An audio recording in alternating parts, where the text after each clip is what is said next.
जब लाइफ आपको पीछे धकेल रही हो तो भी अपना मोटिवेशन लेवल कैसे अप रखें। जब कोई आपको मोटिवेट करने वाला ना हो तो खुद को कैसे चार्ज रखें।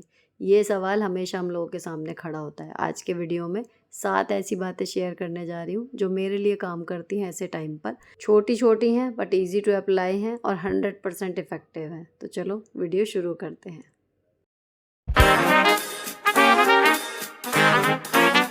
हेलो दोस्तों, कैसे हो आप लोग। Welcome back to the channel live life easy. आज का व्लॉग छोटा है लेकिन है बड़ा काम का, सेव करके रख लेना। बात होती है सेल्फ मोटिवेशन की, तो देखो मोटिवेशन कहीं ना कहीं शरीर के साथ मन से जुड़ा है और मन के साथ शरीर से जुड़ा है। दोनों ही चीज़ें ज़रूरी हैं। इनमें से एक भी चीज़ आपकी अगर कमज़ोर पड़ रही होगी तो आप कितना भी करने की कोशिश करें आप काम नहीं कर पाएंगे। तो सबसे पहली आपकी कंडीशन होनी चाहिए कि आपका फिट बॉडी। अब फिट बॉडी देखो चाहते सब हैं लेकिन उसके लिए हम सोचते भी बहुत हैं। पर होता क्या है, हमने रील देखी, सेव करके रख ली, अप्लाई करके देखा नहीं, कल करेंगे आज करेंगे। हमने जिम ज्वाइन किया, हमने फ़ीस जमा कर दी, लेकिन हम वहाँ छुट्टी किए जा रहे हैं, हफ्ते में 1 या 2 दिन जा रहे हैं।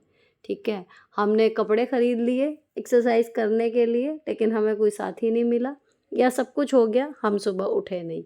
तो सबसे ज़रूरी चीज़ होती है कंसिस्टेंसी, जिस पर आओ बहन बातें करें के एपिसोड में भी बात हुई है। क्योंकि हमारे पास उस काम को करने के जितने रीज़न होते हैं ना, उसे ना करने के लिए उतने ही ज़्यादा एक्सक्यूज़ेस भी होते हैं। तो जब भी कभी आपका मन या दिमाग आपको इस चीज़ में उलझाए ना कि आज नहीं कल करेंगे, सिर्फ अपने आप से एक क्वेश्चन पूछ लेना कि आज क्यों नहीं, बस।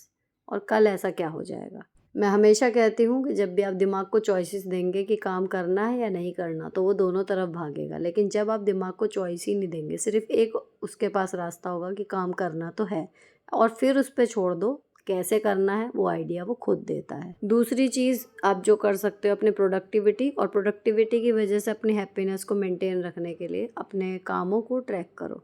यूजुअली मैं, आप देख रहे हो इतने सालों से मैं नॉर्मल कोई भी LIC की डायरी पे लिख लेती हूँ, लेकिन ये मुझे दिखी सडनली मीशो पे, तो मुझे इतनी अट्रैक्टिव लगी। और दूसरी, वर्कलोड ना इतना बढ़ गया है कि अभी चीज़ें प्लान करना मेरे लिए थोड़ा सा चैलेंजिंग हो रहा है इस टाइम पे, लेकिन मुझे पूरा विश्वास है कि मैं कर लूँगी। तो जितने मैं बात कर रही थी आपने पढ़ा होगा, इसका मेन फ्रंट पे जो पेज पे ही लिखा है ना, वो ही इतना अच्छा है। अब आपको इसके अंदर का दिखाती हूँ। इसमें आपको डेज़ मिलेंगे कि कौन सा दिन है, सब कुछ इसमें कवर हो रहा है। टॉप प्रायोरिटीज़, इसके अलावा आपकी कॉल्स, ज़रूरी ईमेल्स, आपका पर्सनल टू डू लिस्ट, कुछ भी जो करना है, हेल्थ एंड फिटनेस में आपने कितना टाइम दिया। कुछ चीज़ें ऐसी हैं जो नॉर्मल प्लानर में नहीं होती। यहाँ पर आपकी टू डू लिस्ट है जो आज के दिन की स्पेशल है। ब्रेकफास्ट लंच डिनर यानी से मील प्लान भी आपका इंक्लूडेड है, साथ में वाटर ट्रैकर भी। 8 ग्लास पानी है, आपका पी चुके हो तो टिक कर दो, नहीं पिया तो छोड़ दो, तो आपको पता लगेगा कितना पी रहे हो। उसके बाद जो डेली के शेड्यूल है ना, ये वो काम है जो डेली करने होते हैं। ठीक है, इसके अलावा अपॉइंटमेंट्स, किसी से मिलना है, एक्सपेंस ट्रैकर भी इस डायरी में दिया हुआ है कि आज आपने कितना खर्च किया, और मनी डिपॉजिट फॉर फ्यूचर, अगर आपने कोई इन्वेस्टमेंट की है आज तो वो भी। कुल मिला के इतना वेरिएशन है इसमें। नोट्स फॉर टुडे, टुमारो, अगले दिन की भी प्लानिंग, और पूरे दिन के बाद जब रात को आप ये डायरी लेके बैठोगे, देन रेट योर डे, कैसा था, प्रोडक्टिव था, मूड कैसा था, सब कुछ। यानी एक दिन का ये 2 पन्नों का है। इतनी इसमें ज़्यादा कहना चाहिए बड़े क्षेत्र को आपके कवर किया हुआ है कि किसी भी और चीज़ की आपको डायरी के लिए लिखने की ज़रूरत ही नहीं पड़ेगी। ये चीज़ मुझे इतनी अच्छी लगी। पेज मैंने गिने नहीं है कितने हैं, लेकिन जितने भी चलेंगे 100 समथिंग की थी। मुझे लगता है कि ये वर्थ है। अभी इस डायरी को लिखना मैं कल से स्टार्ट करूँगी, एंड आई होप कि इससे मुझे बहुत अच्छी जो रिज़ल्ट्स हैं वो मिलेंगे। थर्ड चीज़ होती है, हमेशा बोलती हूँ, कुछ ना कुछ नया सीखते रहो, चाहे कितनी छोटी से छोटी चीज़ हो। साबूदाने की मैंने खिचड़ी, खीर कितनी बार सुनी है, लेकिन मेरे दोनों ही घरों में, ना मैके में ना ससुराल में, कभी ना बनी, ना मैंने कभी खा के देखी। तो बस सुनी सुनी थी, और कभी ज़रूरत भी नहीं पड़ी इसलिए ट्राई नहीं किया। लेकिन मैं हमेशा, अब जो है, मैंने पिछली बार आम की लौंजी, आम का अचार, पहली पहली बार थोड़ी थोड़ी चीज़ें बनाना शुरू करी हैं, ताकि मैं कुछ ना कुछ नया जो है वो सीख के बन जाता है अच्छा, तो अच्छा सा लगता है। इसी क्रम में आज मैं बना रही थी साबूदाने की खीर, Agaro Regal electric rice cooker में। इसमें साबूदाने की खीर बहुत जल्दी आराम से बन सकती है, चिपकेगा भी नहीं। तो यहाँ पर मैंने जो है ना, इसको पॉरेज वाले मोड पे लगाया है, तो वो तो लेता है 1.5 घंटा, लेकिन ये तो बहुत जल्दी हो जाते हैं। तो मैंने इसके साथ जो कप आता है ना मेजरिंग वाला, उससे लेके 1 कप साबूदाना लिया। जब वो उसमें 2 गुना पानी डाल दिया और उसको 5 मिनट के लिए मैंने पोरेज वाले मोड पे ही चलाया। तो वो बीच में आप इसको खोल सकते हो, मतलब 5 मिनट बाद ही ये गल गया था अच्छे से साबूदाना। फिर मैंने इसमें उसी कप से मेज़र करके 2 कप डाल दिया दूध। पहले 2 कप पानी डाला था, वो थोड़ा ख़त्म सा हो गया, पी लिया। देन 2 कप दूध, 1 इलायची इसमें मैंने डाल दी क्रश करके हल्की सी। अभी इस काम में लगे मुझे 3 मिनट, एक मतलब 1 घंटा 22 मिनट समझिए अभी ये दिखा रहा है। लेकिन फिर 5-7 मिनट बाद ये दोबारा मैं खोल के देखूँगी, क्योंकि दूध जो है वो ठंडा था फ्रिज का। अगर दूध आप बाहर रखा हुआ रूम टेम्परेचर का डालोगे ना, तो और इसमें मुझे लगता है 4-1 मिनट ही लगेंगे, उतने में बॉईल अच्छे से आ जाता है। अब ये ना कुक हो गया अच्छे से, मतलब आप अभी भी बंद कर सकते हो। लेकिन जैसे खीर होती है थोड़ी गाढ़ी अच्छी लगती है, तो उस हिसाब से मैंने इसको 3-4 मिनट और पकाया। देन इसमें डाल दी चीनी। अब बस 2 मिनट और पकाना है और ये बिल्कुल बढ़िया गाढ़ी गाढ़ी खीर सी जो थी साबूदाने की बन गई। अच्छी लगी, खाने के बाद बनाई थी मैंने, मतलब खाने का काम निपट चुका था ऑलमोस्ट बनाने का। यहाँ पर काउंटर टॉप क्लीन कर दिया था, अभी खाना खाएंगे। इतने ही खीर जो है वो ठंडी हो जाएगी। तो ये भी मैंने आज साथ में मीठे में बना ली, तो थोड़ा सा अलग सा हो गया और एक नई चीज़ बना ली। अब मुझे पता है कि हाँ, साबूदाने की खीर बन भी सकती है और इसमें भी बन सकती है, दोनों चीज़ें नई आ गई। तीसरी चीज़ क्या है आपके हैप्पीनेस और इम्प्रूवमेंट के लिए, अगर आपका काम कितना भी है ना, कितना भी वर्कलोड हो, जो आपका फेवरेट काम है ना, उसके लिए अगर आप थोड़ा-सा टाइम मैनेज कर लेते हो, देखो शुरू के 3-4 दिन, हफ्ते अगर डिस्टर्बेंस होता है, रूटीन जब बदलता है वो चलता है। लेकिन अगर आपकी लाइफ ही पूरी ऐसी हो जाए कि आप रात-दिन, रात-दिन, रात-दिन एक के बाद एक जाते जा रहे हैं और आपके पास कहना चाहिए दम लेने का या सुकून से बैठने का या जो काम आपको पसंद है करना, उसके लिए टाइम नहीं है, वो आपको फिर फ्रस्ट्रेशन दे जाता है वो वाला शेड्यूल। तो कितना भी बिज़ी हो, अगर आप अपने पसंद के काम के लिए बीच में चाहे हफ्ते में 2 दिन ही सही, लेकिन जब आपका लगे कि हाँ, निकालना है टाइम, आप निकाल सकते हो। तो आप कितना भी काम कर लो, कितनी ही मेहनत कर लो, आप उसमें किलसोगे नहीं, खुश रहोगे कि हाँ, मैं इतना काम कर लेता हूँ। ठीक? अब अगली चीज़ नेक्स्ट आती है, देखो ये अगेन हम महिलाओं पे हमेशा वो आता है कि मतलब हम कपड़े, गहने, ज्वेलरी इन सब में बहुत वो करते हैं। लेकिन एक्चुअल क्या होता है कि हमने लिया, रख दिया, उन चीज़ों को हम पहन नहीं रहे, उन चीज़ों को हम यूज़ नहीं कर रहे। तो कहीं न कहीं जब हम पे कोई बोलता है ना कि इतना सब कुछ है, तुम ये वो, तो वो उल्टा कहीं न कहीं वो सही कह रहा होता है और वो हमें ना खुशी देने की बजाय वो चीज़ें फिर हमारे लिए टेंशन की चीज़ बन जाती हैं। अभी मेरे पास इतने सारे कपड़े हैं, लेकिन मुझे ये है कि मुझे इनमें से सबको पहनना है और जो मुझे लगता है ना कि अभी बिल्कुल पहना ही नहीं जा रहा, फिर मैं उसे हटाने की सोचती हूँ। नहीं तो अलट-पलट करके चाहे कितना ही कम बार नंबर आए, लेकिन कोई कपड़ा ऐसा छोड़ना नहीं है कि हाँ, ये तो मैं पहनती ही नहीं या बस लेके मैंने रख दिया। तो मुझे कोई ये कहने वाला नहीं है, कितना भी लॉजिकली बात हो, कि इतने सारे कपड़ों का तुम करती क्या हो? क्योंकि सबको पता है कि ये सब पहनती है। तो अभी क्या हो रहा है कि पिछले पूरा वेकेशन ना अब की जिम के चक्कर में वेस्टर्न में निकल गया। सूट वगैरह का इक्का-दुक्का बार नंबर आया। तो अब स्कूल खुल गए हैं तो मैंने सूटों की अलमारी फाइनली खोली। थोड़ा-सा मेस इसमें मचा हुआ था। आगे-आगे हिस्से में जो इधर-उधर से आया जो भी चीज़ है वो आगे रख दी इस चक्कर में। पीछे की तो स्टैक बनी हुई थी। आगे काफ़ी मेस सा मचा हुआ था। तो मैंने सिर्फ़ आगे के जो कपड़े थे पहले उन्हें निकाल के रखे अलग बाहर और फिर पीछे वाली जो इतनी भी स्टैक थी ना, उनमें हाथ निकाला और जो सबसे नीचे दबे हुए थे उन कुर्तों को निकाल लिया। कुछ तो अभी जिम से थोड़ा-सा बॉडी ट्रिम सी हो गई है, तो मैंने जो हल्के-हल्के से मुझे टाइट थे या कुछ थे पहले उन्हें भी निकाला कि देखते हैं इसमें क्या अभी गुंजाइश है या क्या है। लेकिन कुछ कपड़े ऐसे हैं जो टाइट भी हो गए जब मैं और पतली थी, लेकिन मेरे इतने पसंदीदा हैं कि मैंने उनको अभी तक किसी को दिया नहीं है।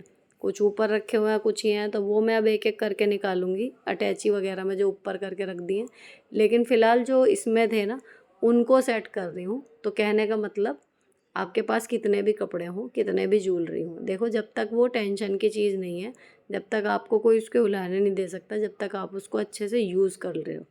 अगर आपने उन्हें लिया और अलमारी में सँगवा के रख दिया और आप उनको यूज़ नहीं कर रहे, तो फिर आपको कोई भी उसके बारे में बोल सकता है और फिर आपको बजाय खुशी के वो चीज़ें परेशानी देंगी। तो अगर आपको भी खुश रहना है ना, तो जो हमने अपनी हार्ड अर्न मनी इन पे खर्च करी है, इन चीज़ों पे, उनका सुख लो, उनको पहनो, उनको यूज़ करो, ताकि जब आप उनको यूज़ करो ना तो एक अलग ही फीलिंग आएगी। देखो कि हाँ यार ये कितना सुंदर है, या मैंने उतने का लिया था, उस किस्से को याद करेंगे। तो वो चीज़ मेरे को हमेशा पुश करती है। जब भी मतलब मेरे को लगता है कि थोड़ा सा भी डाउन लग रहा है ना मामला, तो मैं अपने पुराने फेवरेट कपड़े ज़रूर निकालती हूँ और पहनती हूँ। तो वो मैंने किया। अभी ये स्टैक जो है लग गई थी, बॉटम वियर रह गए थे, नेक्स्ट राउंड में मैंने बॉटम वियर भी सेट कर दिए।